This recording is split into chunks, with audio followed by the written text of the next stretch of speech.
চিত্তা-তরঙ্গিনী ও বৃত্রসংহার লিখেছেন হেমচন্দ্র বন্দ্যোপাধ্যায়। হেমচন্দ্র বন্দ্যোপাধ্যায় রচিত দুটি গ্রন্থ হচ্ছে চিন্তা-তরঙ্গিনী এবং বৃত্রসংহার। স্বরূপের সন্ধানে লিখেছেন ডক্টর আনিসুজ্জামান।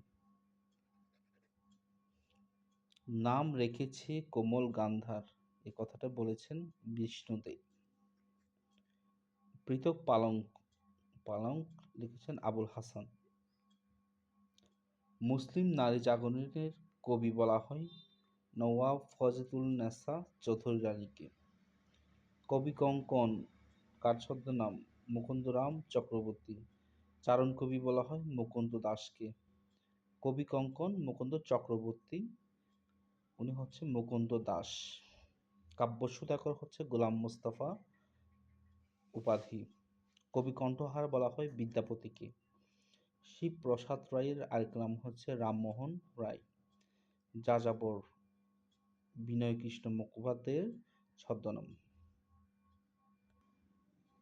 সত্যসুন্দর দাস, এটা হচ্ছে মোহিতলাল মজুমদারের ছদ্মনাম। রামমোহন রায়ের আরেক নাম হচ্ছে শিবপ্রসাদ রায়। পরশুরাম এর ছদ্মনাম হচ্ছে রাজশেখর বসু। প্রিয়দর্শী, এটা হচ্ছে সৈয়দ মুজতবা আলীর ছদ্মনাম হচ্ছে প্রিয়দর্শী। স্মৃতিস্তম্ভ কবিতাটি লিখেছেন আলাউদ্দিন আল আজাদ। বাংলা ভাষা আন্দোলন নিয়ে উপন্যাস হচ্ছে আরেক ফাল্গুন, লিখেছেন। ভাষা আন্দোলন ভিত্তিক চরিত্র হচ্ছে জীবন থেকে নেওয়া। কি চাহ সংকোচশীল, লিখেছেন মমতাজ উদ্দিন আহমদ। নেকড়ে অরণ্য, লেখক শওকত ওসমান।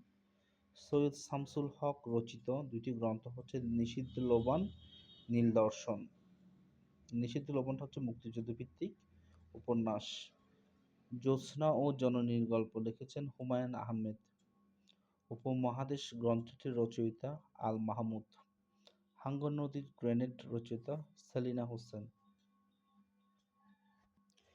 জীবন ও রাজনৈতিক বাস্তবতা গ্রন্থের রচয়িতা শহীদুল্লাহ জহির।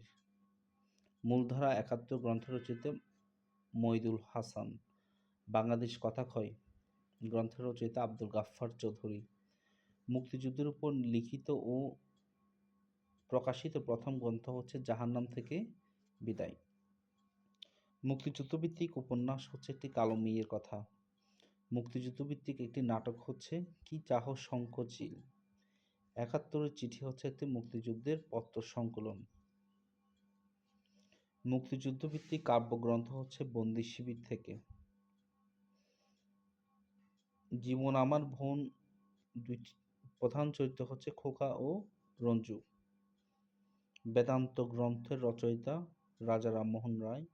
বাংলা ভাষায় প্রথম উপন্যাস লেখেন হচ্ছে পারিজাত মিত্র। আধ্যাত্মিকা গ্রন্থের রচয়িতা হচ্ছে পারিজাত মিত্র। ধন্যবাদ।